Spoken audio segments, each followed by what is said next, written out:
Saudaraku yang semoga dicintai Allah Subhanahu wa taala, dirahmati oleh Allah Subhanahu wa taala, berkat kasih sayang dan limpahannya kepada semesta alam, kita semua bisa dipertemukan meskipun kelihatannya menurut akal kita berjauhan, akan tetapi sebenarnya kita satu kesatuan, Maha Tunggal.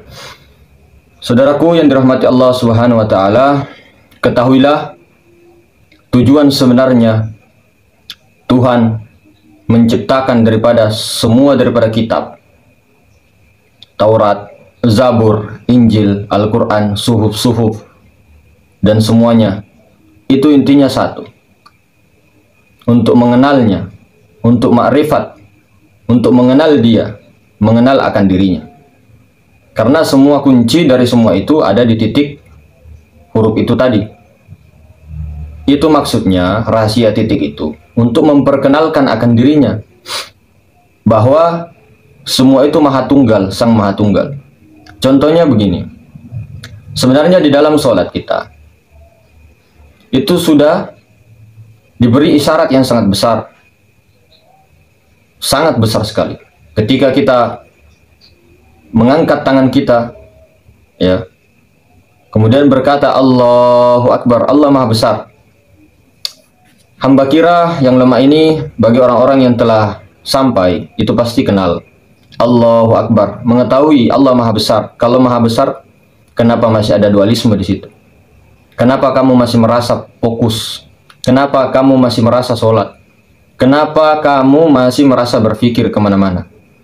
Seandainya seseorang tahu di dalam sholat itu tidak ada lagi yang dirasa, bukan lagi Allah itu tidak bisa dirasa, karena dia ada rasa di dalam rasa.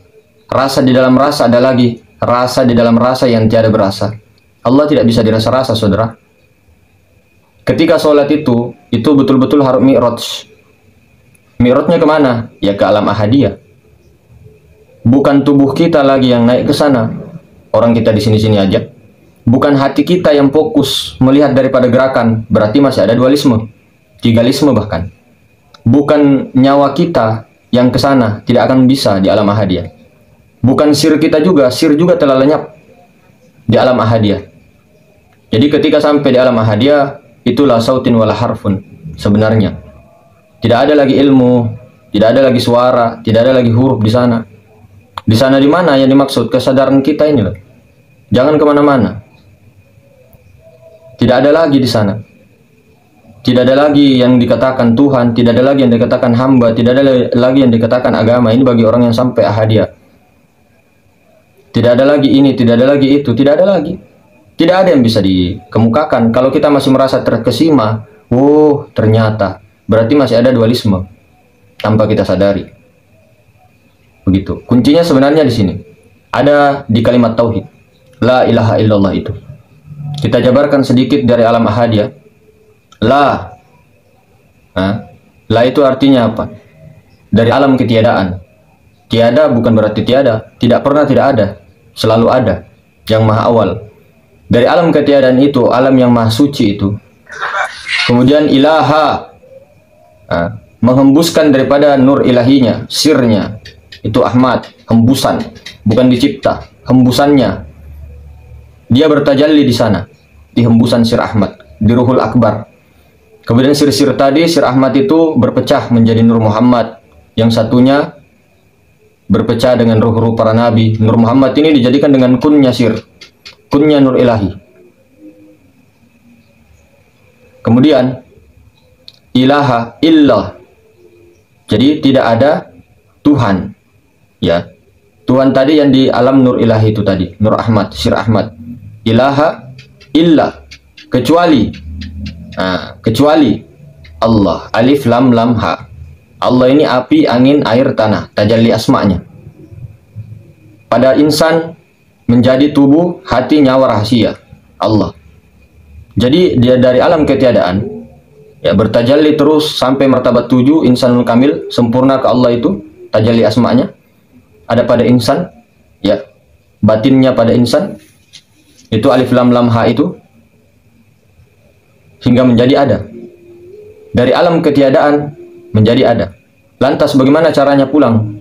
Simpel sebenarnya.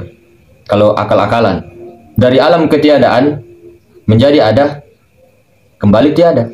Innalillahi wa inna ilaihi raji'un. Dari Allah kembali kepada Allah. Itulah maksudnya ketika seseorang mengenal, tapi di sana tidak ada dikatakan mengenal, kecuali kalau sudah sampai di alam ahadiyah. Tidak ada lagi dikatakan ma'rifat. Belum ma'rifat, itu masih ilmunya. Masih ilmu hakikat itu. Kalau orang yang mengetahui pengenalan diri, pengenalan Allah, pengenalan Nur Muhammad, pengenalan Sir Ahmad, itu ilmu hakikat sebenarnya. Ilmu ma'rifat itu tidak disebut-sebut. Kalau ilmunya masih disebut, tapi ma'rifat sudah tidak ada lagi penyebutan. Jadi dari ada, dari ketiadaan menjadi ada, kembali ke tiada. Nah, pada saat ajal putus di kerongkongan, ya, itu kembali lagi ke alam bako, kembali lagi di sana, ke Nur, ke Sir Ahmad itu. Tidak ada lagi kata-kata penyiksaan, tidak ada lagi kata-kata pertanyaan, tidak ada lagi kata ini dan itu. Apa yang mau dihisap kalau sudah kembali di dunia? Nah, dari di alam keadaan itu, yang sekarang ini, alam musyahadah penyaksian. Nah, la ilaha illallah, dari alam ketiadaan ke alam ada ini, disinilah kita harus pulang sekarang. Karena kalau tidak pulang, ada itu yang namanya siksa kubur, siksa alam barzah. Disiksa kita punya an-nafs di sana di bawah tanah itu. Kemudian sama jasad kita disiksa di sana sampai hancur karena kembali lebur. Disiksa kita setengah mati sambil menunggu hari kebangkitan, dihisap, di mizan, jembatan Sirat, dicuci dulu. Itu sebenarnya saudara. Tapi ketika sudah innalillahi di dunia, tidak ada lagi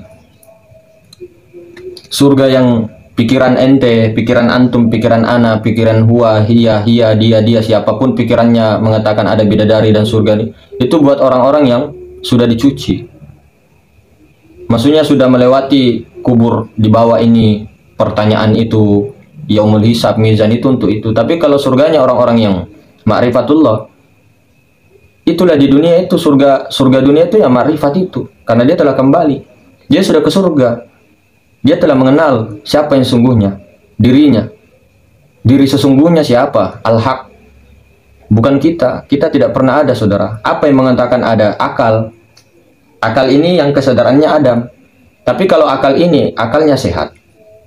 Itu disadarkan, difokuskan ke kesadaran Nur Muhammad. Naik lagi ke Sir Ahmad, naik lagi kesadaran Al-Haq. Ini baru dikatakan kembali.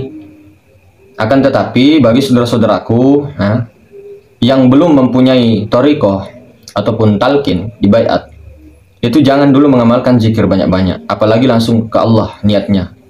Hati-hati saudara. Ini pesan saya. Kalau mau silahkan juga dilanggar. Pesan saya aja. Kalau belum punya torikoh, tawassulnya kemana? Ke Nur Muhammad. Nanti dibimbing ke Sir Ahmadnya, nanti ke Ahad. Itu modal paling cepat sebenarnya. Saya berkali-kali bilang begitu.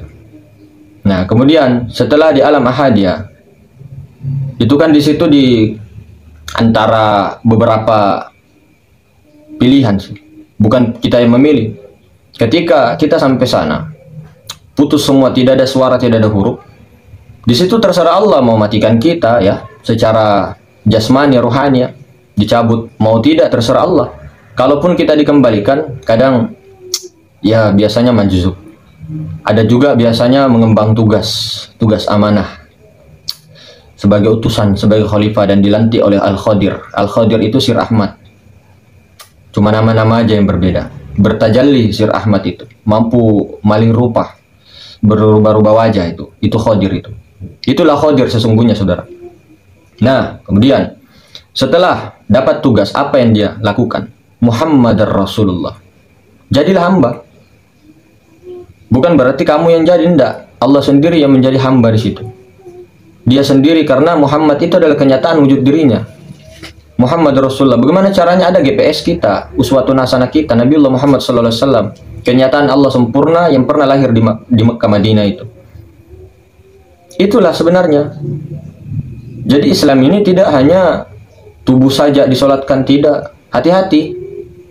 Apalagi kita merasa sholat, hati-hati. Tidak hanya hati kita yang sholat, tidak. Fokus ini itu, enggak.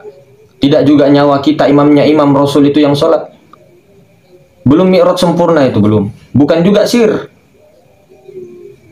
Hamba itu hilang pada saat sholat. Tidak ada lagi dikatakan hamba di sana. Mi'raj ke alam bako itu. Dari tiada menjadi ada, kembali tiada. Makanya kata Rasulullah, kenapa engkau sholat sampai bengkak-bengkak ya Rasulullah? Kenapa aku tidak bisa menjadi hamba yang bersyukur? Bahkan di suatu waktu Nabi Muhammad SAW berkata, penyejuk mataku ada di dalam sholat. Hebat mana bos? Kita atau kenyataan tajalli sempurna beliau itu? Apalagi yang mengatakan, bukan Muhammad Madinah, bukan Muhammad Mekah, ya adabmu di mana bos? Tidak kenal Allah itu, orang yang seperti itu adabnya. Kalau kenal Allah pasti tahu Nabi Muhammad SAW. Wujud aslinya siapa? Ahmad Bilal Mim. Kalau kau tahu itu. Semuanya sih sebenarnya. Maka ketika di alam ahadiyah, bukan menuangkan dirinya. Karena tidak ada lagi yang lain di sana kecuali dirinya yang dia lihat. Bahkan dia tidak melihat. Bukan berarti tidak melihat apa-apa, tidak. Dirinya sendiri yang dia lihat. Nah ini biasa jadi terjadi kesalahpahaman. Allah itu bukan ini, tapi tunggal, maha tunggal, tiada sekutu baginya. Semua ini diliputi, nurnya ini diliputi, nur sirnya diliputi oleh Allah. Bayangkan besarnya, maha besarnya itu. Bayangkan. Jadi ketika kita dari la ilaha illallah saja, dari tiada ya, menjadi sir, menjadi nur, ya, menjadi ruh, ya, menjadi jasad sempurna sampai ada ini. Itu siapa semua? Coba. Lantas terus kita juga mengatakan bahwa kita ini Allah. Namanya iya, tapi bukan dirinya, hanya utusan. Salah kamu mengatakan kamu ini Allah. Itu asma'nya. Dirinya itu semua maha tunggal bos. Jadi ketika adabmu saja masih mengatakan Nabi Muhammad di Madinah, berarti kamu belum kenal sempurna. Kamu tertipu dengan iblis. Memang hakikatnya semua Allah. Akan tetapi kenalilah sifat jalalnya Allah. Itulah iblis. Paham tidak? Dajjal bagaimana? Pernah dengar Dajjal tidak? Yang mengaku Tuhan di akhir zaman. Itu kan hakikatnya Allah yang digerakkan itu, Dajjal itu. Apa bukan? Siapa yang berkata Dajjal bisa bergerak kalau bukan perbuatan Allah? Iya kan? Tapi kan apa? Apa maksudnya Allah itu mau ini? Coba dipikir baik-baik saudara. Lantas siapa yang mau kita ikuti? Mursyid Ruhani, Sir Ahmad itu loh, dalam diri. Itulah gunanya. Makanya kita pesan untuk saudara-saudara kita yang belum bertorikoh, jangan dulu amalkan zikir-zikir banyak-banyak. Apalagi zikir tinggi itu hanya di akal. Meskipun zikir sirrul asrol, tiada huruf, tiada suara, memperhatikan nafas ya, itu masih belum sampai bos, masih jauh. Meskipun tidak merasa ini itu, masih jauh. Ataupun masih merasa tidak sholat, itu belum juga. Jangan kau merasa sholat, itu belum juga, karena masih ada yang tidak merasa. Ada dualisme lagi. Susah tuh, susah-susah gampang tuh.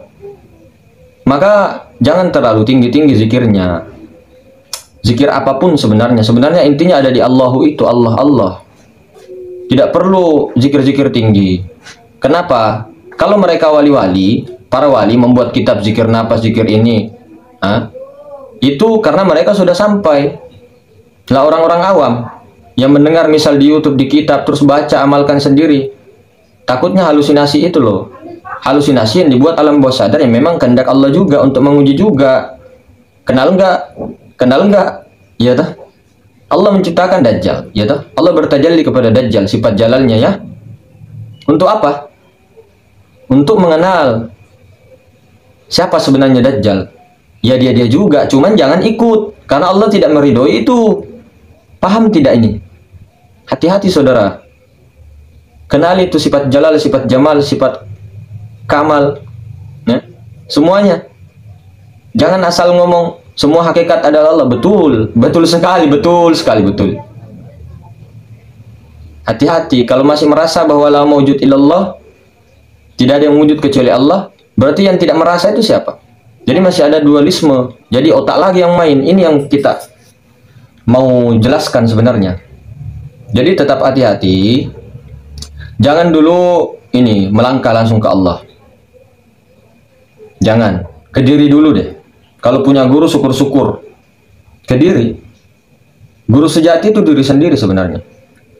Kalau punya guru, tajalli sempurnanya Rasul di sana, ikuti. Fana fi mursyid dulu. Kemudian nanti fana fi Rasulillah, Sir Ahmad, baru fana fillah. Kalau langsung ke Allah, tidak ada guru, itu takutnya khawatir kita. Begitu saudara, bukan kita melarang, ini diikuti tidak diikuti itu juga terserah. Saya juga membuat channel ini bukan untuk memperbanyak ini itu dan itu, tidak. Saya cuma melaksanakan tugas dari guru saya, Mursyid Ruhani. Begitu ya. Oke saudaraku, semoga kita semua diridhoi dan dirahmati Allah Subhanahu wa taala. Mungkin begitu. Subhanallah bihamdik, subhanakallahumma wa bihamdika, asyhadu an la ilaha illa anta, astaghfiruka wa atubu ilaik. Assalamualaikum warahmatullahi wabarakatuh.